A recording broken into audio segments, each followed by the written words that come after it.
itu adalah kesadaran atau awareness ya. Kesadaran dari individu itu sendiri gitu.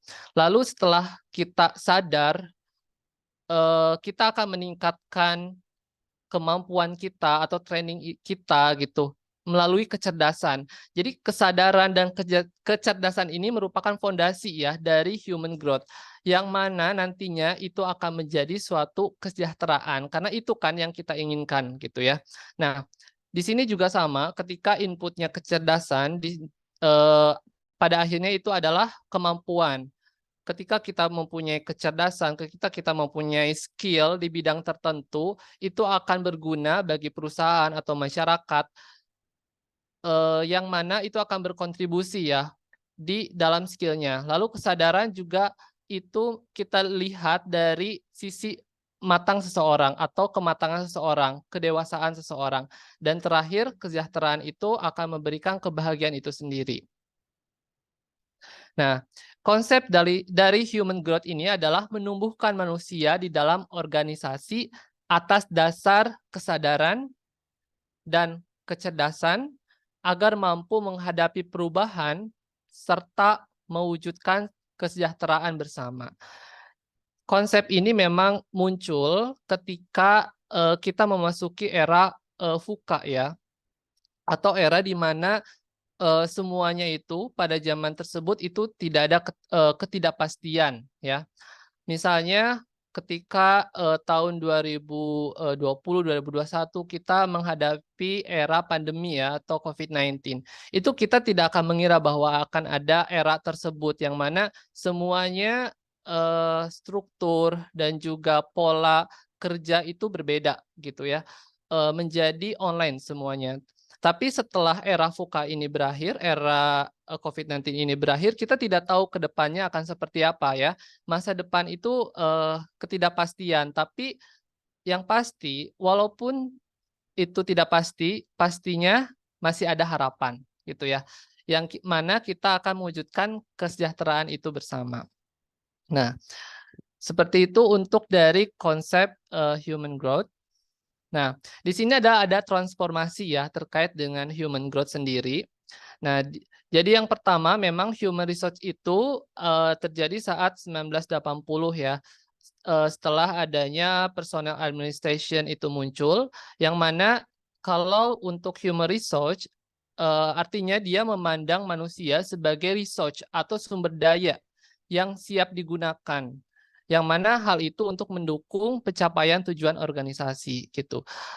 Mungkin teman-teman di sini atau mungkin yang sudah bekerja pernah melihat seseorang yang memang stuck di karirnya ya gitu. Misalnya dia itu tetap menjadi staf administrasi misalnya. Nah, kenapa dia tidak bisa melaju promosi atau jabatan? Karena memang dari awalnya, dari sistem manajemennya, dia itu dirancang untuk digunakan sumber dayanya saja, hanya digunakan kemampuannya saja, skill-nya saja. Jadi tidak ada untuk menumbuhkan seseorang itu.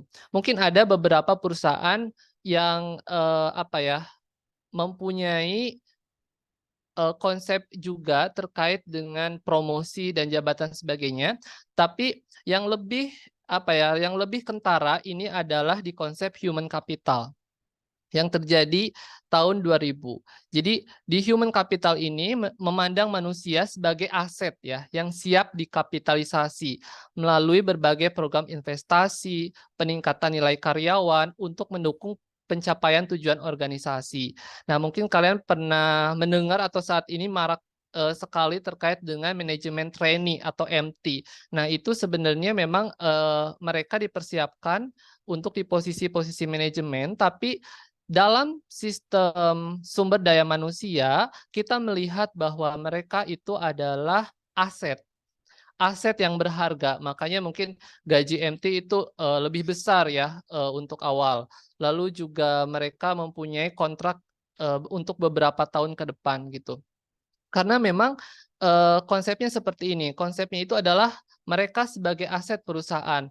Ketika mereka sebagai aset, berarti mereka juga sebagai investasi perusahaan yang mana ketika 2 atau 3 tahun ke depan setelah melakukan training atau apapun itu, peningkatan nilai karyawannya, mereka harus berkontribusi atau mereka harus balik modal istilahnya ya, karena sistemnya itu human capital. Nah, ini adalah marak terjadi ya. Ini tidak salah atau benar, tapi memang semua sistem ini ada keuntungannya, ada kekurangannya juga, semuanya ya.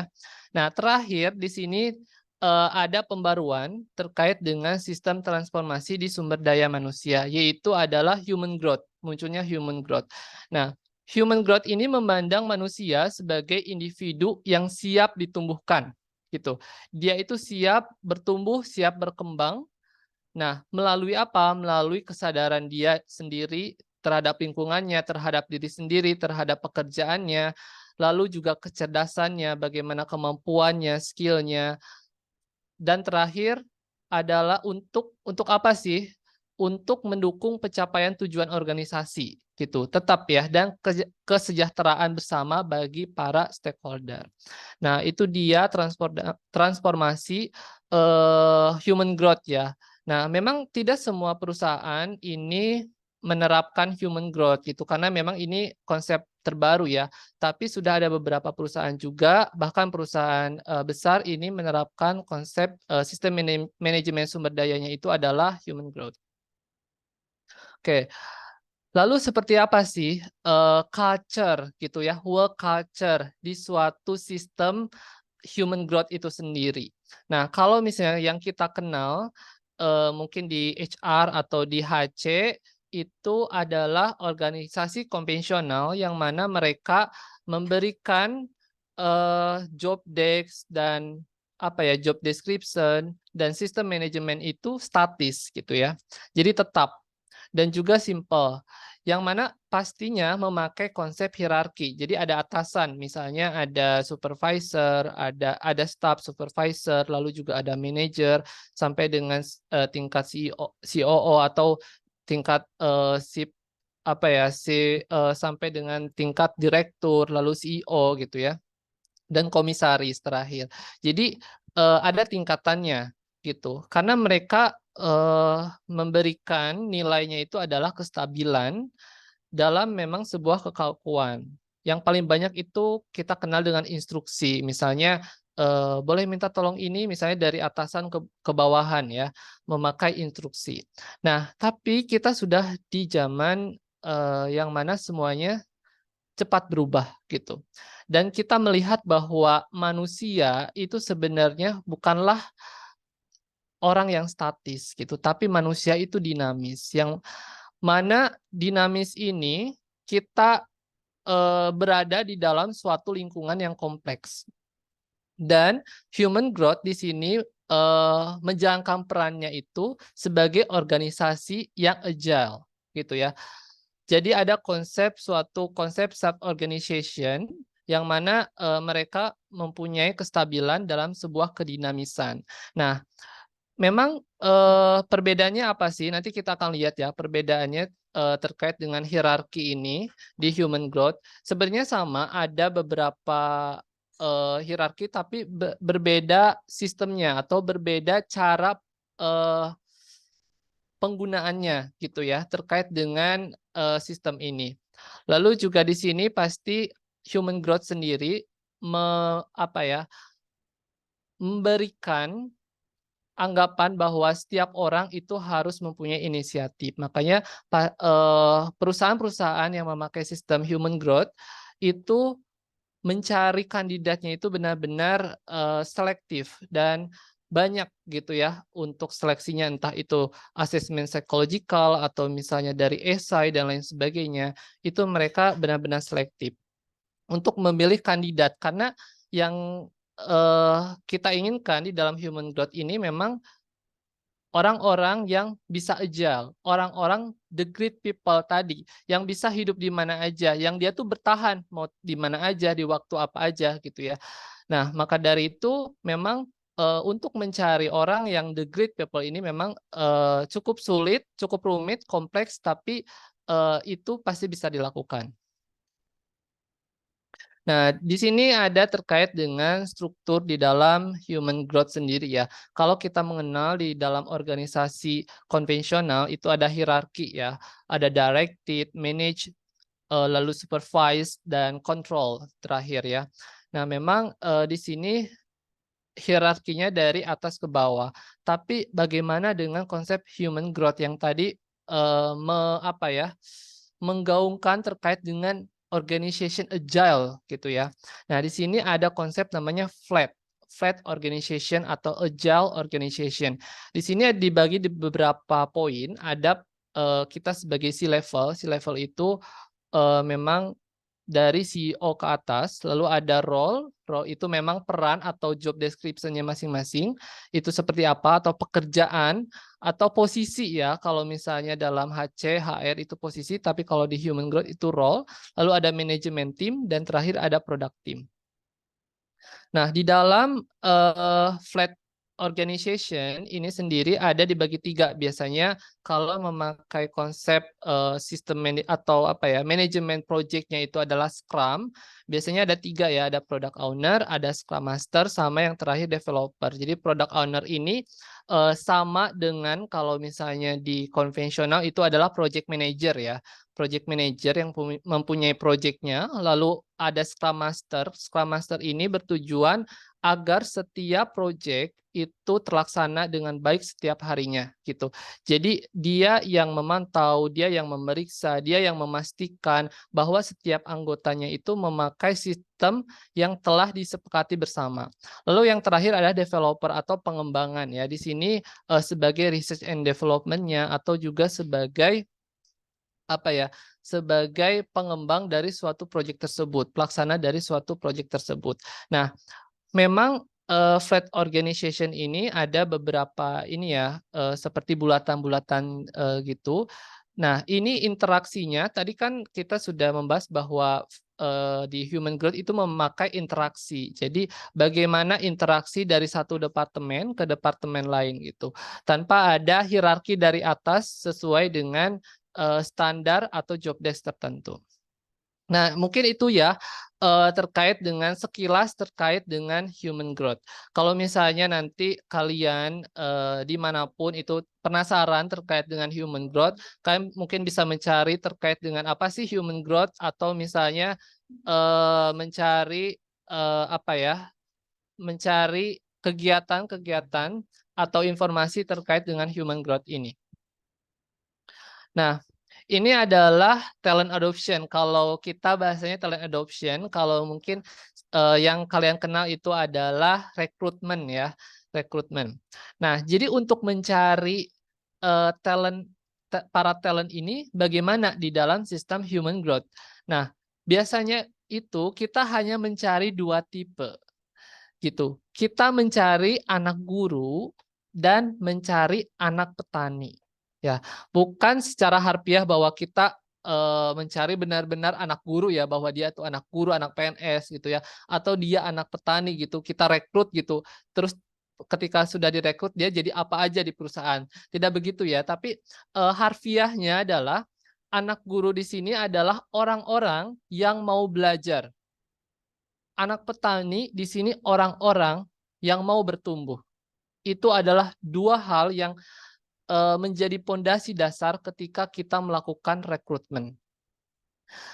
Kalau misalnya untuk teman-teman HRD mungkin sudah mengenal ya bahwa apa ya, ketika ada rekrutmen, misalnya dari background checking, ada tes sampai dengan interview ya. Jadi memang yang paling menentukan itu kita bisa melihat bahwa orang itu mau belajar, orang itu mau bertumbuh, sebenarnya itu ada di interview.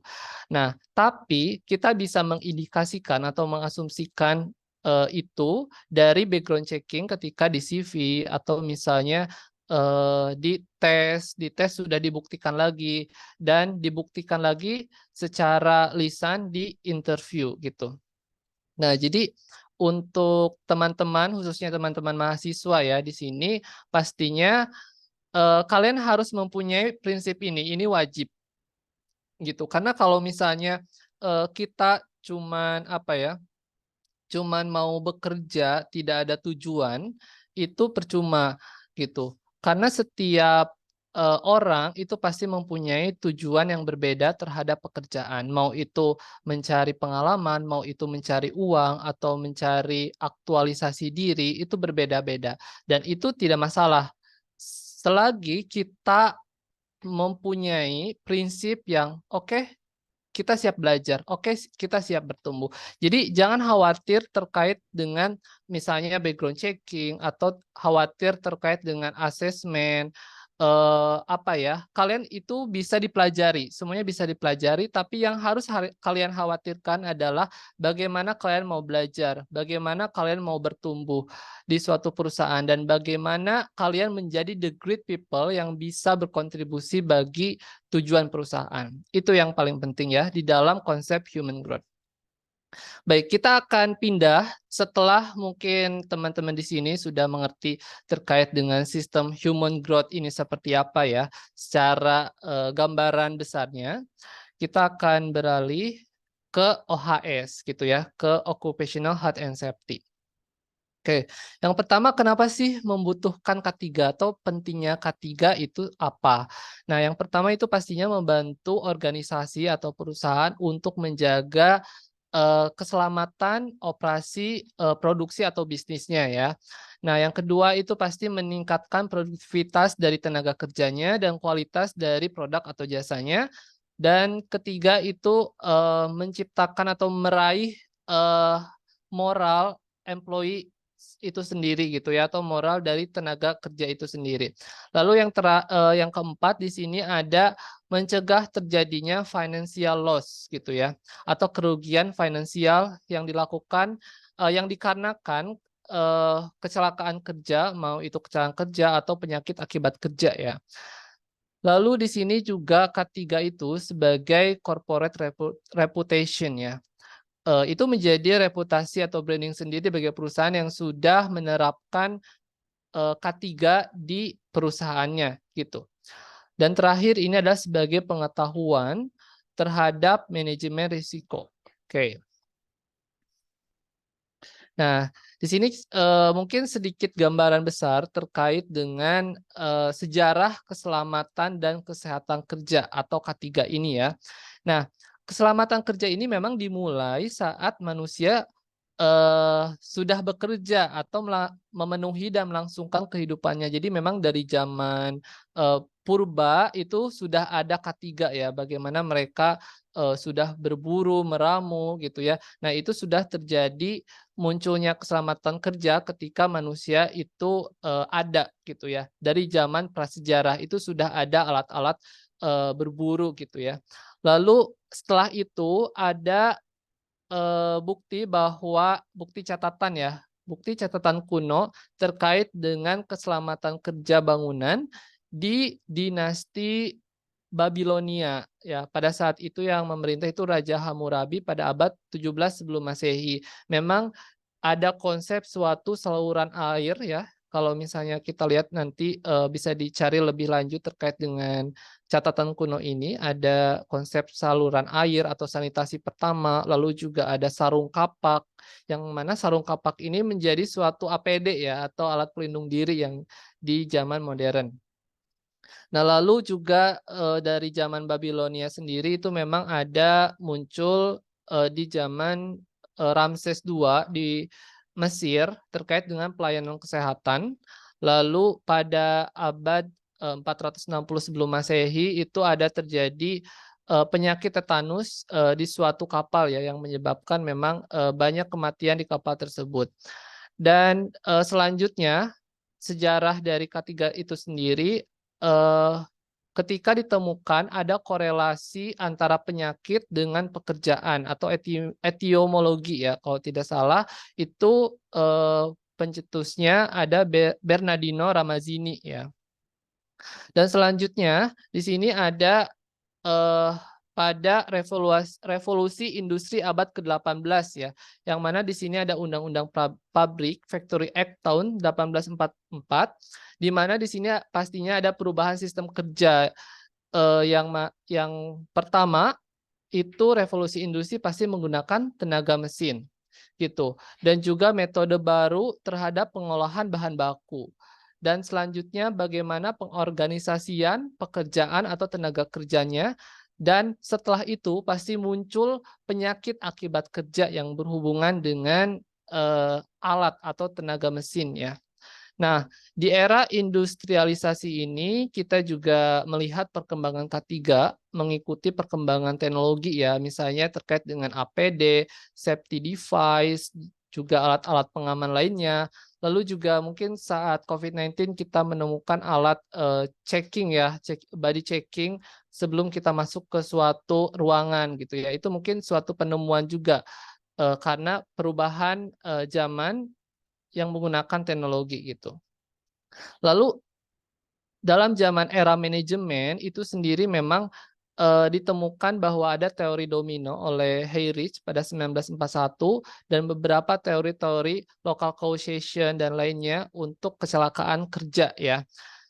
Dan terakhir ada standar mungkin sudah mengenal terkait dengan ISO atau sistem manajemen K3 gitu ya. Nah, itu sekilas terkait dengan sejarah keselamatan kerja. Nah, secara pengertian K3 itu ada 3 ya, ada secara etimologis atau secara semantik linguistik. Di sini dijelaskan bahwa memberikan upaya perlindungan agar tenaga kerja itu bekerja di tempat kerja dengan selamat dan sehat. Nah, juga setiap proses produksi atau jasa ini dipakai dan digunakan secara aman dan efisien. Itu secara bahasa, lalu di sini ada secara filosofis yang mana K3 ini adalah suatu konsep berpikir ya untuk menjamin kelestarian tenaga kerja dan juga karya dan budaya dalam upaya mencapai adil, makmur dan sejahtera gitu ya. Itu filosofi dari OHS, lalu juga ada secara keilmuan ya, yang mana K3 ini sebagai suatu cabang ya, suatu cabang ilmu pengetahuan dan penerapan yang mempelajari tentang cara penanggulangan kecelakaan di tempat kerja. Oke. Nah, selanjutnya di sini ada tujuan dari keselamatan dan kesehatan kerja itu sendiri gitu ya.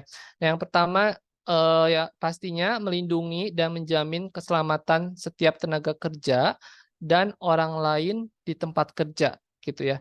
Jadi pada hakikatnya pasti kita ingin merasa aman, selamat ketika kita dalam bekerja ya, atau kita berinteraksi dengan orang lain dan rekan kerja kita. Yang kedua itu menjamin setiap sumber produksi atau jasa dapat digunakan secara aman dan efisien gitu ya. Dan yang ketiga terakhir ini pasti meningkatkan kesejahteraan dan produktivitas nasional. Mungkin kalau misalnya kalian ingat bahwa oh ternyata ada kata sejahtera gitu ya yang mana tadi disinggung juga di dalam konsep human growth gitu ya. Nah, ini adalah dasar hukum dari K3 itu sendiri. Yang pertama ada Undang-Undang Dasar 1945 pasal 27 ayat 2 yang menyatakan bahwa setiap warga negara berhak atas pekerjaan dan penghidupan yang layak bagi kemanusiaan. Lalu ada Undang-Undang Nomor 13 tahun 2003 tentang atau terkait dengan ketenagakerjaan yang mana di pasal 86 ini setiap pekerja atau buruh mempunyai hak memperoleh pelindungan atas keselamatan dan kesehatan kerja. Selanjutnya untuk di poin 2, melindungi keselamatan kerja bagi buruh guna mewujudkan produktivitas kerja yang optimal dan diselenggarakan upaya keselamatan dan kesehatan kerja. Yang mana di sini pasti untuk acuan undang-undangnya itu adalah Undang-Undang Nomor 1 Tahun 1970 terkait dengan tentang keselamatan kerja. Nah, di sini ada beberapa faktor risiko bahaya di tempat kerja. Yang pertama di sini ada faktor pertama itu adalah faktor fisik ya. Ini bisa berupa di tempat kerja itu misal bising atau misalnya ada getaran. Kalau misalnya perusahaan-perusahaan atau misalnya tempat kerja kantor yang di dekat dengan jalan, terus jalannya memang dilewati oleh truk dan apa ya kendaraan-kendaraan besar lainnya kan itu mempengaruhi getaran, kebisingan juga gitu ya. Lalu juga radiasi dan penerangan yang kurang baik, dan penerangan yang kurang baik ini mempengaruhi ya. Bahkan di dalam sistem manajemen K3 ini menjadi suatu kriteria yang harus dipenuhi untuk melengkapi, bukan hanya melengkapi secara standar atau dokumen, tapi secara faktor ergonomis atau faktor fisik juga kita harus menyesuaikan tempat kerja kita sesuai dengan penerangan yang baik gitu ya. Dan terakhir di sini ada temperatur ya, temperatur suhu kita. Mungkin kalau misalnya kantor tempat-tempat yang panas gitu ya pasti membutuhkan air conditioner ya untuk temperaturnya itu tetap terjaga ya. Lalu ada beberapa faktor, misalnya di sini ada biologi, ada virus, entah itu dari manusia itu sendiri atau misalnya ada dari binatang, bakteri, jamur, parasit gitu ya. Jadi ini juga bisa apa ya, ditemukan bukan hanya dari manusia itu sendiri, tapi juga dari alat gitu, alat mesin dan lain sebagainya, benda-benda gitu. Itu pasti ada terjadi proses biologinya. Lalu selanjutnya di sini ada kimia, faktor kimia itu sendiri ada debu, gas, uap, asap, kabut. Kalau misalnya perusahaan-perusahaan yang mempunyai mesin produksi yang banyak, pasti ini faktor resikonya itu lebih banyak ya daripada perusahaan-perusahaan yang memang tingkat resikonya rendah gitu. Misalnya bank, asuransi, atau misalnya perusahaan-perusahaan yang memang apa ya, produknya itu adalah jasa ya. Nah, selanjutnya di sini adalah faktor ergonomi ya. Jadi memang di sini ada tenaga terlalu diforsir, berdiri terlalu lama atau berlebihan, salah gerakan gitu ya, angkat beban terlalu berat, job monoton. Nah, itu masuk ke dalam faktor-faktor ergonomi yang bisa menyebabkan penyakit akibat kerja gitu ya. Jadi jangan salah, misalnya duduk seharian 8 jam itu akan menyebabkan juga penyakit akibat kerja, entah itu sakit pinggang atau misalnya jenuh dan lain sebagainya. Jadi memang harus ada perpindahan atau moving gitu ya, terkait dengan cara kita bekerja gitu, secara ergonomi. Selanjutnya ini berhubungan dengan psikologi ya, yang bagaimana hubungan orang dengan pekerja dan lingkungan kerjanya gitu. Ini sangat mempengaruhi. Eh, Sebenarnya kalau di zaman sekarang, kalau saya amati itu faktor yang sering kita apa ya, kita lihat itu di psikologi ya. Misalnya kenapa sih alasan resign gitu ya. Paling banyak itu ada lingkungannya toksik atau misalnya rekan kerjanya tidak bisa bekerja sama gitu, atasannya tidak bisa bekerja sama, tidak bisa berkolaborasi gitu. Jadinya memang itu juga masuk ke faktor risiko bahaya ya atau faktor psikologi gitu.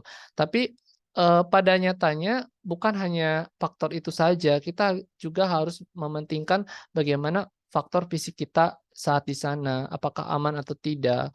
Dari faktor, kalau misalnya orang-orang yang di site gitu kan, pasti faktornya lebih banyak lagi ya terkait dengan fisik, biologi, kimia gitu ya, ergonomi dan lain sebagainya, itu.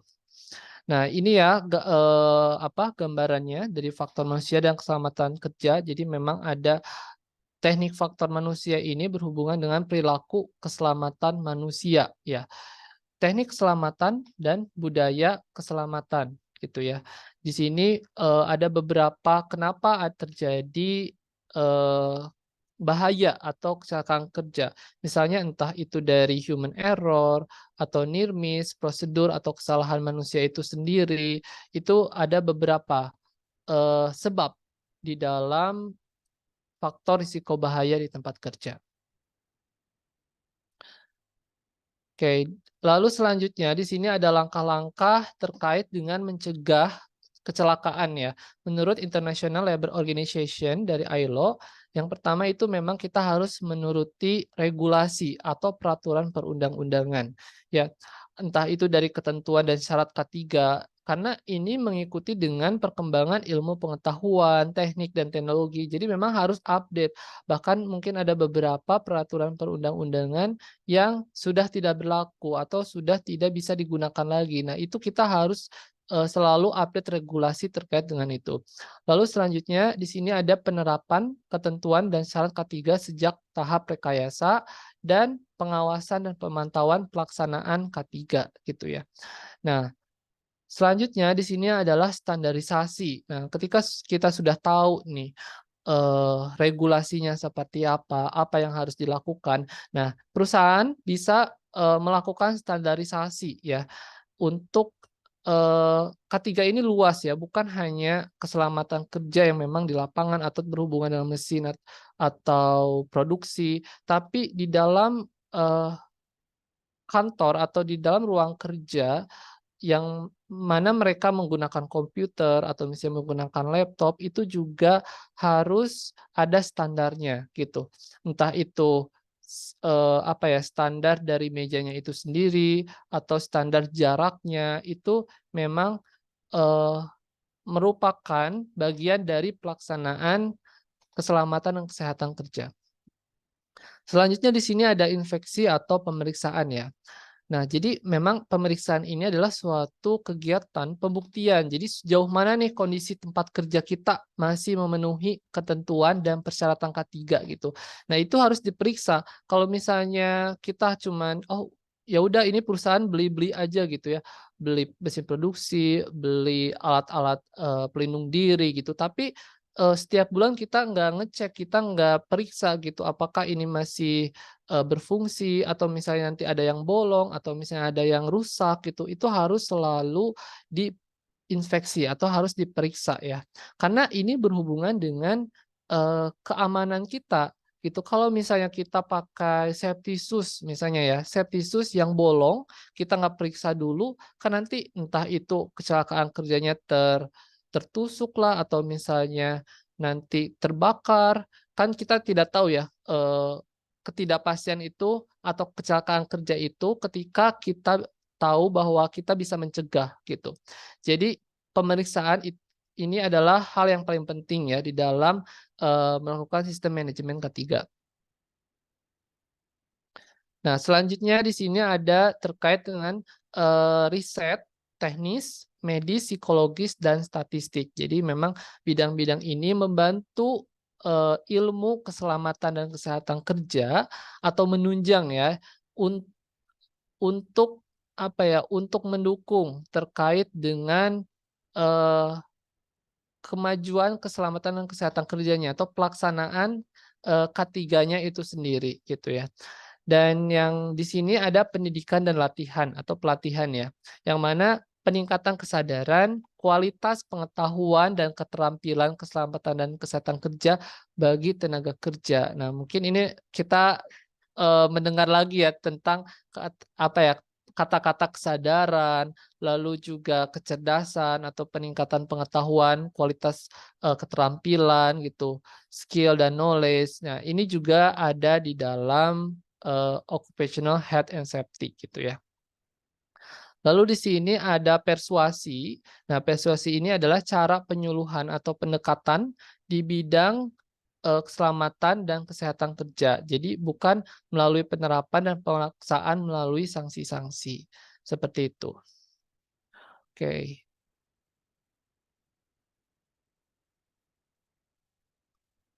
Mbak Bu Ririn di sini ada break dulu nggak ya? Eh, langsung aja sih Pak. Untuk itu nggak ada break. Tapi kalau memang Bapak mau break dulu nggak apa-apa. Untuk rekan-rekan sekalian ingin break terlebih dahulu untuk minum dulu nggak apa-apa juga. Itu. Bagaimana Pak Ilham mau break terlebih dahulu? Kalau jika memang masih di mute, Pak, mohon maaf. Oke, mungkin kita bisa break dulu sambil kita melihat ada beberapa pertanyaan mungkin ya di chat untuk bisa dijawab. Oke, kita akan break 10 menit ya. Bagi rekan-rekan dan Pak Ilham ingin minum dulu atau makan dulu, snack-snack nggak apa-apa. 10 menit ya, nanti kita akan kembali pada 10 menit yang akan datang. Makasih.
Baik, rekan-rekan, kita sudah 10 menit untuk break.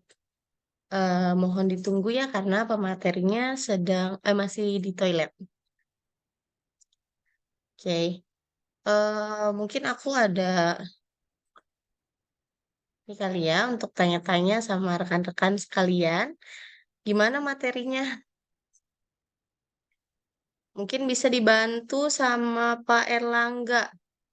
Oh ya, tadi udah ada beberapa pertanyaan ya, rekan-rekan. Jadi pertanyaannya masih kita tampung, nanti akan dijawab oleh pemateri kita. Oke, Pak Erlangga, gimana materinya hari ini? Cukup jelas sih, bisa Cukup dipahami. jelas. Iya, Oke, kalau boleh tahu Bapak dari mana? Batam, Batum ke Kepulauan mana, Pak? Riau, Batam. Oh, Batam. Iya, Oh, jauh banget ya. iya, Kerja atau mahasiswa, Pak? masih mahasiswa sih.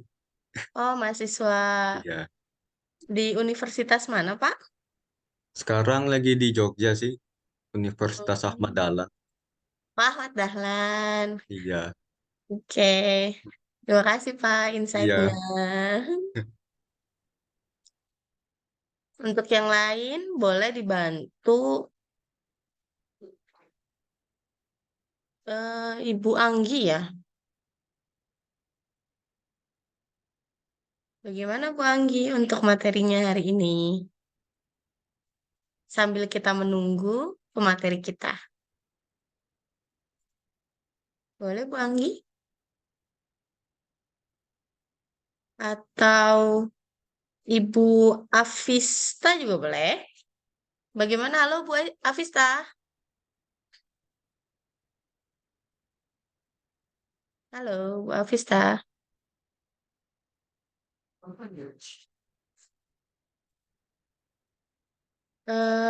Mungkin Ibu Helen.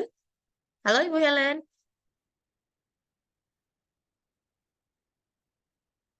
Halo. Apakah suara saya terdengar? Cukup jelas?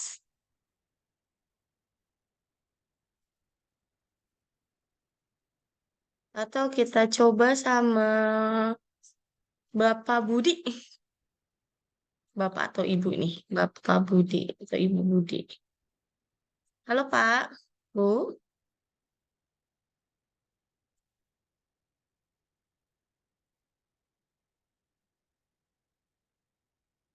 Atau Pak Fadli? Halo Pak Fadli. Halo. Halo, Gimana Pak materi hari ini Pak? Sambil kita menunggu, kita bincang-bincang sedikit ya. siap-siap. Ya, Dari mana Pak kalau lumayan. boleh tahu? Saya Bu ya, dari Kutim Bu. Kutim di mana tuh ya Pak? Kutai Timur Bu. Oh, Kutai Timur. Wow, jauh sekali. Kita di Cikarang. Iya, saya lihat itu ada yang di apa kontak PIC-nya itu ada yang di Medan. Kebetulan asli Medan saya ikut ini Bu. Oh, iya, tim kita banyak yang dari Medan sih ya Pak. Ada yang dari Medan, dari Jawa juga ada. Hmm, Gitu, Bapak bekerja kah atau mahasiswa? Sudah bekerja Bu. Oh, sudah bekerja. Gimana Pak materi hari ini? Ya, cukup jelas lah Bu. Kok jelas. Hmm. Kalau ini Jadi kan kalau yang ya, yang lagi dibahas ini kan terkait tentang apa ya? eh, Potensi bahaya ya, ya berdasarkan lingkungan kerja itu Bu ya, yang faktor ya fisika, biologi, ergonomi. cukup jelas ya Pak ya. Cukup Bu, cukup. Cukup jelas. Nanti kalau ada pertanyaan bisa apa di kolom chat ya. Atau mau on mic juga bisa kabarin saya mau on mic gitu. Di kolom chat ya Pak ya. Siap Bu. Oke, terima kasih banyak Bapak. Sama.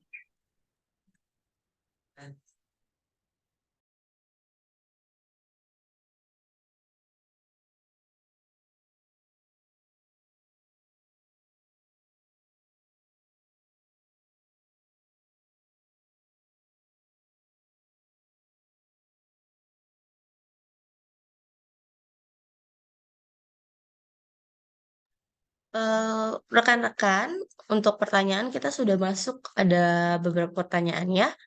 Jadi kita stop dulu untuk pertanyaan, untuk nanti bisa diarahkan oleh Bu Ilham. Terima kasih.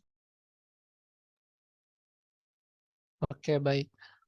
Boleh mungkin Mbak Ririn ada yang mau bertanya? Atau sudah ada pertanyaan di kolom chat? Sudah ada pertanyaan Pak di kolom chat. Oke. Sebentar, saya bacakan terlebih dahulu. Untuk pertanyaan pertama dari Bapak Johan, cara pengukuran atau metode untuk monitoring ergonomi dan contoh pelaporannya. Selanjutnya dari Bapak Rizwan, bagaimana upaya yang dapat dilakukan perusahaan atau tim K3 untuk meningkatkan kesadaran karyawan akan K3 sedangkan APD sudah dilengkapi. Seperti itu. Apa cukup dua dulu atau bagaimana, Pak? Oke, cukup dua dulu paling ya untuk Oke, pertanyaannya. baik. Yang pertama dari Bapak Johan terkait dengan penggunaan cara untuk pengukuran ergonomi. Benar, Mbak Ririn? Betul. Oke. Nah, sebenarnya untuk cara ergonomi sendiri ada beberapa lab perusahaan ya atau lab K3 yang memakai metode RULA. RULA itu adalah Rapid Lumbar Limb Assessment gitu. Jadi seperti apa sih metode RULA ini? Kalau misalnya kalian ada asesmen misalnya atau ada audit, kita menggunakan jasa ketiga untuk melakukan RULA ini. Metodenya itu sebenarnya hanya duduk saja, Pak. Jadi misalnya kita duduk, seorang pekerja ini duduk di kursi, lalu juga melakukan pekerjaan seperti biasa di depan layar. Nah, di situ akan ada beberapa cara ya. Misalnya ada observasi dulu terkait dengan penggunaan kursinya seperti apa, apakah memakai kursi yang sesuai dengan standar atau tidak, lalu juga jarak antara mata dan komputer atau layar gitu ya. Lalu juga apa ya?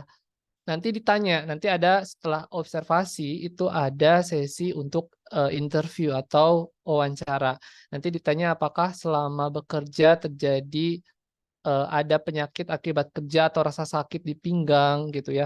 Nah, nanti akan setelah ada interview ya, ada interview itu ditanya-tanya terkait dengan bagaimana kondisi fisiknya selama bekerja atau selama duduk, mau itu di kantor atau misalnya di site. Nah, nanti ada dokumentasi, terakhir dokumentasi dari segala arah dan itu bisa ditentukan atau diukur dalam proses pengukuran faktor ergonomi. Mungkin itu Pak Johan ya untuk cara pengukuran terkait dengan ergonomi. Untuk yang kedua mungkin Kak Ririn bisa diulang pertanyaannya? Untuk pertanyaan kedua itu bagaimana upaya yang dapat dilakukan perusahaan atau tim K3 untuk meningkatkan kesadaran karyawan akan K3, sedangkan APD sudah terlengkapi. Oke, di sini kasusnya berarti APD-nya sudah lengkap gitu ya, Ya, atau fasilitas keselamatan kesehatan kerjanya sudah difasilitasi oleh perusahaan, namun kesadaran para tenaga kerjanya yang mungkin kurang gitu terhadap alat atau sarana dan prasarana tersebut. Nah, memang perlu ada suatu sistem atau standar yang bisa digunakan dalam pencegahan atau peningkatan awareness ini. Nah, misal dari mungkin dari siapa ya tadi pertanyaannya itu dari Pak Rizwan ya. Mungkin di perusahaan Pak Rizwan itu apakah sudah ada P2K3-nya atau juga sudah ada ahli K3 umumnya yang mana seharusnya mereka itu bisa membuat suatu program-program K3 yang bisa meningkatkan kesadaran para karyawannya.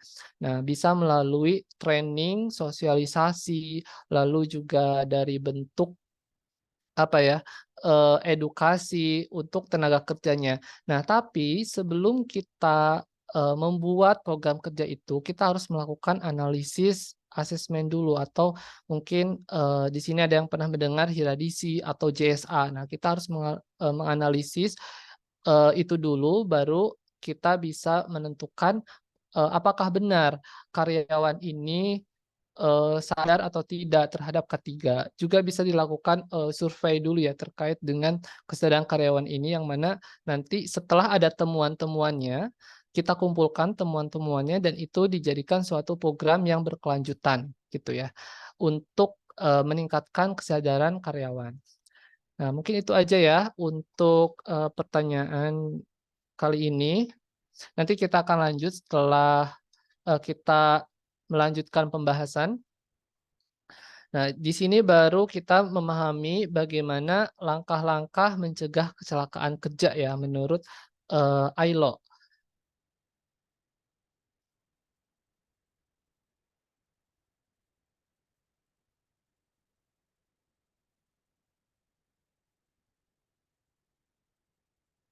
Oke, selanjutnya di sini ada bagaimana OHS ini di tempat kerja yang memang modern, yang mana kemarin kan kita ada beberapa konvensional, lalu di sini bagaimana OHS ini menempatkan diri khususnya di dalam perspektif human growth ya. Nah, keselamatan dan kesehatan kerja itu merupakan suatu pilar ya, suatu pilar yang di sini itu menjadi suatu suatu bentuk untuk menyediakan lingkungan kerja yang aman dan sehat. Dan kedua, itu menyediakan pelatihan dan dukungan untuk pengembangan kesadaran dan kecerdasan individu. Jadi balik lagi ya, kalau misalnya untuk meningkatkan kesadaran dan kecerdasan individu itu memang harus melalui pelatihan, edukasi, dan itu bukan hanya sekali aja. Kalau sekali aja mungkin hanya masuk kuping kiri, keluar kuping kanan gitu ya. Tapi itu harus ada pembiasaan atau ada program-program yang berkelanjutan. Selanjutnya, di sini juga ada mendorong kesadaran akan pentingnya K3 di tempat kerja dan memberikan dukungan bagi adaptasi individu terhadap perubahan. Nah, ini yang paling penting adalah bagaimana kita beradaptasi nih di dalam suatu tempat atau waktu atau perubahan ya. Karena kalau misalnya kita tidak dapat beradaptasi, kita juga susah. Kita juga akan menjadi sulit untuk meningkatkan produktivitas kita gitu ya. Nah, apa sih beberapa pilar yang bisa eh, menjadi dasar dari suatu human growth ke K3 ini? Yang pertama itu adalah pertumbuhan manusia dalam organisasi. Nah, ini memang adalah faktor yang sangat penting dari suatu konsep sistem sumber daya manusia itu sendiri. Lalu juga yang kedua adalah kesadaran dan kecerdasan individu dan adaptasi individu terhadap perubahan. Terakhir adalah kesejahteraan bersama. Nah, mungkin di sini ada kaitannya ya terkait dengan tadi human growth, yang mana human growth ini menggaungkan terkait dengan bagaimana kesadaran kita, bagaimana kecerdasan kita gitu ya, dan kesejahteraan bersama gitu, sama ya. Nah, maka dari itu sebenarnya dalam perspektif human growth, K3 ini sebagai fondasi ya, fondasi untuk memungkinkan individu atau tenaga kerja untuk mencapai potensi maksimal mereka dalam suatu organisasi gitu ya. Jadi K3 ini memang suatu fondasi. Nah, tapi di dalam konsep OHS dalam perspektif human growth, saya memberikan memberikan suatu konsep bahwa OHS ini termasuk dalam katalisator atau sesuatu atau seseorang yang merupakan agent of change yang bisa merubah gitu ya.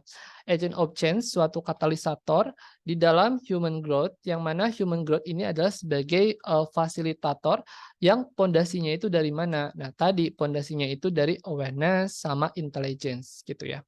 Nah, terakhir, sebenarnya untuk apa sih tujuannya itu gitu ya?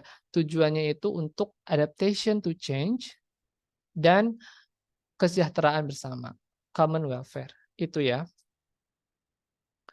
Oke, baik. Selanjutnya, nah di sini terakhir itu adalah the interplay between OHS and human growth gitu. Jadi kita sudah melihat kan tadi bagaimana human growth ini, bagaimana ketiga ini dipandang dari sisi human growth atau sistem manajemen human growth. Nah, di sini ada persamaannya. Yang pertama tadi ada awareness. Awareness itu sendiri, kesadaran ya, kesadaran. Lalu juga ada intelligence, kecerdasan, dan terakhir welfare, kesejahteraan. Di sini disebutkan Lao Tzu ya, dari Lao Tzu, the key to growth is the introduction of higher dimension of conciseness into our awareness. Sebenarnya apa sih perbedaan antara conciseness dan awareness? Keduanya itu adalah sama-sama sadar ya, kesadaran, artinya juga kesadaran. Tapi yang membedakan adalah awareness itu sendiri, kesadaran akan pengetahuan. Itu ya, kesadaran bahwa kita tahu, itu adalah awareness. Dan kalau conciseness itu adalah kesadaran yang memang dimensinya lebih tinggi dan biasanya berhubungan dengan spiritual gitu ya. Jadi kunci bertumbuh itu memang dari tingkat tertinggi dimensi dari kesadaran, conciseness itu sendiri untuk ke kesadaran dari pengetahuan itu sendiri. Nah, itulah hubungan antara human growth dan OHS ya. Nah, terakhir di sini ada perkataan karena semuanya di sini kita sedang belajar ya. Jadi di sini kita we are not treasure hunter ya. Kita bukan pencari harta karun, tapi kita itu adalah seorang penjelajah.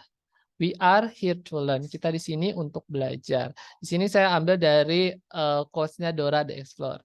Oke, itu saja mungkin terkait dengan pematerian hari ini OHS on human growth perspective. Kalau misalnya nanti ada pertanyaan bisa ditanyakan secara langsung atau misalnya melalui chat ya. Saya serahkan kembali kepada Ibu Ririn. Sebelumnya terima kasih ya kepada para peserta yang sudah hadir untuk belajar ya sama-sama di hari Sabtu ini, belajar santai. Di sini ada sebanyak 62 orang ya yang mengikuti webinar kali ini. Dan webinar ini mungkin hanya gambaran umum dan ini adalah awal gitu. Jadi nanti akan ada webinar selanjutnya, pastinya series, mau itu terkait dengan human growth atau juga terkait dengan K3 yang akan lebih mendalam gitu ya. Kalau ini hanya pasti awal atau gambarannya saja. Mungkin itu saja Mbak Ririn, terima kasih semuanya. Terima kasih Pak Ilham atas pemaparannya hari ini. Untuk pertanyaan, apakah masih bisa dibuka Pak Ilham? Silakan, silakan Bu. Ada satu pertanyaan lagi terkait anti radiasi PC berbentuk cover PC. Bisa membantu mengurangi resiko minus penggunaan waktu lama kurang lebih 5 jam. Ini terkait dengan anti radiasi PC ya. Betul, Pak.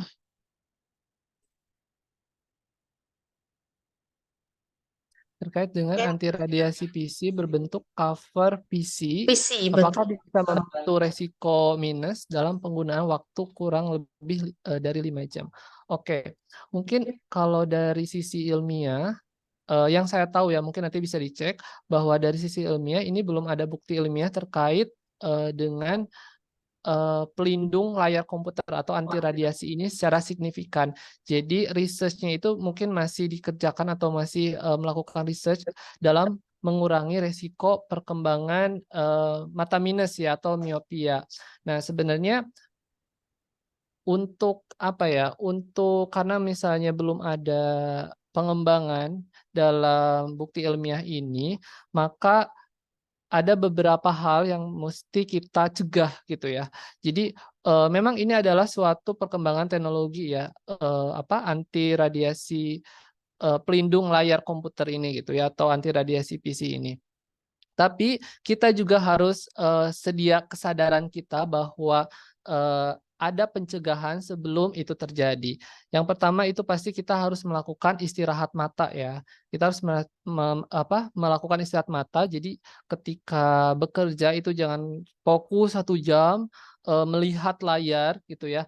Biasanya itu ada rule 20 atau misalnya 20-20. Jadi 20 menit kita memandang apa, 20 menit kita memandang apa gitu. Tapi itu dilakukan saat bekerja ya. Lalu juga selain dari kesehatan mata, kita juga harus memastikan bahwa ruangan kita itu cukup terang pencahayaannya agar kita itu terhindari dari ketegangan mata yang berlebih ya.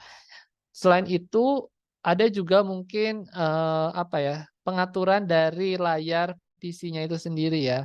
Mungkin di sini ada yang mau terang banget nih kontras gitu ya, kayak cahaya surga gitu ya. Atau misalnya ada yang redup banget. Jadi kalau saya lihat ya anak-anak milenial ini biasanya pada redup-redup ya. Bahkan mungkin kalau misalnya kita nengok ke PC-nya, bukan ke HP aja ya, tapi ke PC-nya itu udah nggak kelihatan apa-apa padahal mereka memakai screen gitu ya untuk lihat kanan kirinya itu biar nggak keliat gitu ya. Ada yang seperti itu gitu. Tapi yang paling penting itu adalah kita bagaimana kita mengatur pencahayaan itu agar pengaturannya itu normal, tidak terlalu redup, itu juga berbahaya tapi tidak terlalu terang gitu. Jadi atur tingkat kecerahan dari kontras komputernya ya. Lalu selanjutnya untuk pencegahan lainnya mungkin bisa dikonsultasikan terkait dengan matanya ke dokter mata dan juga pasti yang terakhir adalah posisi atau jarak antara mata dan layar. Itu sekitar 20 sampai 30 inch ya. Oke, mungkin itu saja ya untuk pertanyaan dari Muhammad Muammar Muflihul Husni ya. Oke. Oke, terima kasih Pak Ilham atas jawaban dan materinya hari ini ya. Kita sudah masuk di penghujung acara. Sebelum dari kita tutup acara ini gitu, kita tadi kan udah di-spill ya terkait webinar-webinar yang akan ditampilkan lagi gitu oleh PT Trans Management Indonesia. Ada pertanyaan lagi Pak Ilham, apakah masih bisa atau bagaimana Pak? Oh, terakhir ya, ada satu pertanyaan lagi ya. Oke, baiklah. Boleh Pak Ilham? Oke, baik. Boleh ya. Oke, pertanyaannya sebentar. Ada pertanyaan dari Ibu Fitria. Ibu atau Bapak ini, Ibu atau Bapak Fitria Borneo. Jika kesadaran akan pengetahuan ketiga karyawan jadi akarnya, apakah ada program yang simple di tempat kerja dengan para karyawan? Mohon maaf, minim pengetahuan atau ngeyel di tempat kerja selain dari pemberian punishment atau pendekatan secara emosional ke karyawan agar adanya awareness ke karyawan. Itu pertanyaannya, Pak. Oke, baik. Jadi di sini mungkin kasusnya adalah ada satu karyawan ya yang memang ngeyel terhadap suatu peraturan atau juga kurangnya awareness dari kesadaran itu sendiri ya. Nah, memang di sini saya belum melihat bagaimana banyak beberapa faktor ya yang bisa terjadi, entah itu dari sisi psikologisnya atau juga dari budaya kerjanya dan bagaimana interaksi karyawan ini dengan orang-orang di sekitarnya. Itu juga akan mempengaruhi terkait dengan bagaimana orang ini akan bersikap gitu. Dan yang paling mendasar itu adalah mindset atau pola pikir ya. Bagaimana pola pikir ini diterapkan gitu. Nah, bagaimana program apa saja sih yang simpel gitu ya di tempat kerja yang bisa digunakan untuk para karyawan yang memang ngeyel ini ya. Sebenarnya kalau Ibu Fatria Borneo ini seorang di bidang Departemen HRD atau misalnya di bidang pelatihan training and development itu bisa bisa diadakan program-program training terkait dengan mindset atau juga terkait dengan kesadaran individu, agile, innovation gitu. Nah, tapi itu memang harus perlahan-lahan. Kita juga harus mengenal karakteristik mereka seperti apa gitu. Jadi memang tidak serta-merta kita memberikan suatu program, lalu kalau misalnya mereka tidak apa ya, tidak melaksanakan itu, kita kasih punishment gitu. Nah itu kesepakatan, kalau untuk punishment itu kesepakatan perusahaan gitu ya, itu balik lagi ke kebijakan perusahaan. Tapi pada dasarnya untuk, meningkatkan kesadaran itu pasti melalui pola pikir, masing-masing karyawannya. Jadi memang kita harus background checking benar-benar gitu, apakah karyawan ini kenapa nih sikapnya seperti ini?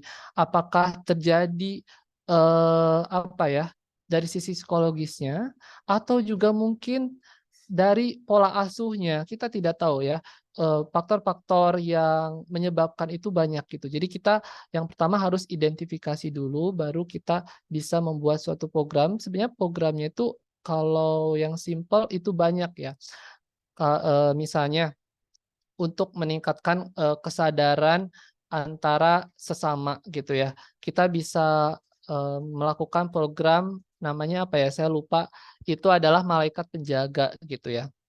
Jadi misalnya, dalam 1 minggu ini kita dikasih tugas untuk menjadi malaikat penjaga, rekan A misalnya. Nah, rekan A ini harus menjadi malaikat penjaga rekan B dan seterusnya gitu ya. Nah, tugasnya sebagai apa? Kita tugasnya sebagai pemerhati gitu. Pemerhati dia, bagaimana ketika dia stres, bagaimana ketika dia bekerja, bagaimana dia ketika dalam tekanan atau menerima suatu tugas. Nah, itu bisa kita lihat atau bisa kita amati. Nah, bukan hanya kita amati saja, tapi kita juga kasih semangat misalnya, ketika dia lagi ada stres, oh kita kasih kata-kata semangat atau misalnya sesederhana untuk ngasih, minuman atau makanan gitu. Nah itu juga suatu bentuk, apa ya, program yang bisa digunakan di dalam suatu environment, di perkantoran ya. Nah, mungkin ini juga tapi kita juga harus melihat ya, harus melihat, bagaimana background-nya, apakah itu karyawannya memang sudah pada sepuh gitu ya, atau misalnya sudah, apa ya, milenial itu mungkin bisa diajak kerjasama, tapi mereka juga aturannya itu memang, sedikit, apa ya, punya prinsip atau prinsipnya kuat atau keras kepala gitu. Jadi memang harus di background checking dulu atau didiagnosa dulu seperti apa, baru kita bisa, menemukan program-program yang simpel untuk itu. Mungkin itu ya, siapa?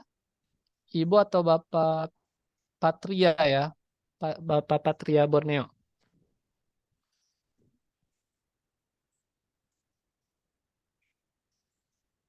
Baik, terima kasih Pak. Terima kasih untuk rekan-rekan yang sudah bertanya dan terima kasih untuk Pak Ilham atas materinya dan pertanyaannya pada hari ini. Kita sudah ada di penghujung acara. Untuk rekan-rekan, jangan lupa ya untuk mengisi daftar hadir yang udah dikirimin ya, linknya di kolom chat. Itu. Sebelum kita akhiri sesi ini, kita tadi kan udah di-spill ya, ada beberapa yang akan ditampilkan kembali gitu ya, webinar dari PT Trainers Management Indonesia. Salah satunya adalah the new technology and occupational.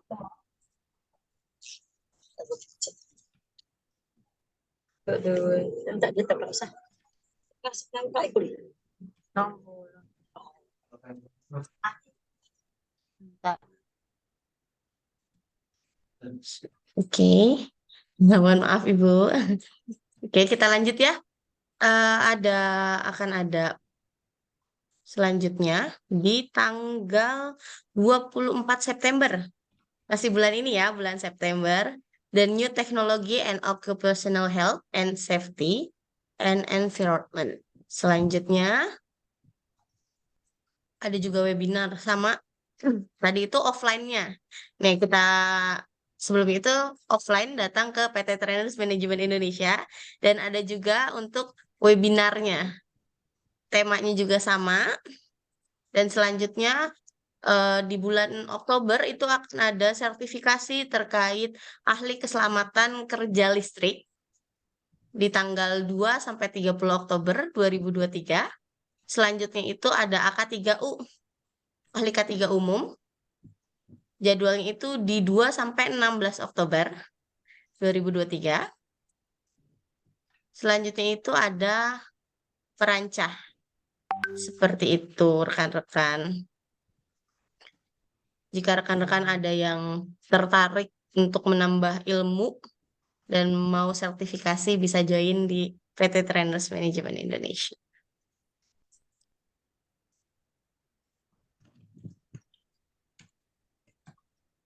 Oke, untuk selanjutnya kita setelah rekan-rekan mengisi daftar absensi, kita ini dulu ya dokumentasi.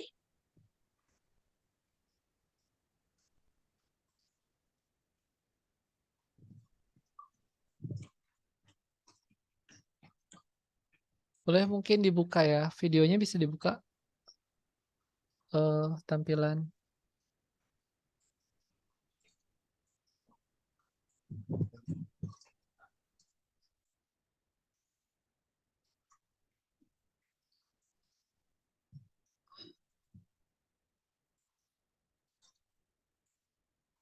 Oke, mohon ditunggu ya, akan di-share kembali untuk linknya. Untuk rekan-rekan bisa aktifkan kamera untuk kita dokumentasi terlebih dahulu.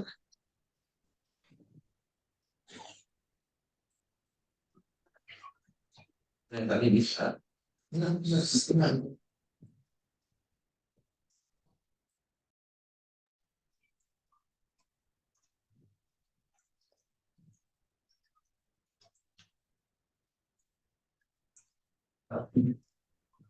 Mohon ditunggu sebentar.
Oke, mohon maaf Bapak dan Ya, Ibu, itu kita ada kesalahan teknis. yang biasa digunakan oleh kayak Indiho, Telkomsel gitu ya Pak, yang untuk gratis itu. Ya, benar sekali.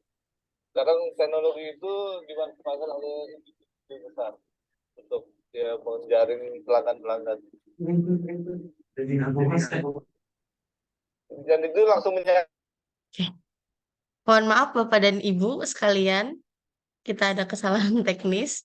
Jadi untuk kita videonya nggak bisa. Di lain kesempatan kita akan coba-coba lagi dan mohon maaf sebelumnya. Kita akhiri. Wassalamualaikum warahmatullahi wabarakatuh. Jangan lupa ya diisi untuk Waalaikumsalam. absensinya. Baik, terima kasih Pak, Bu. Terima kasih Selamat semuanya. siang. Selamat siang. Terima kasih. Dadah.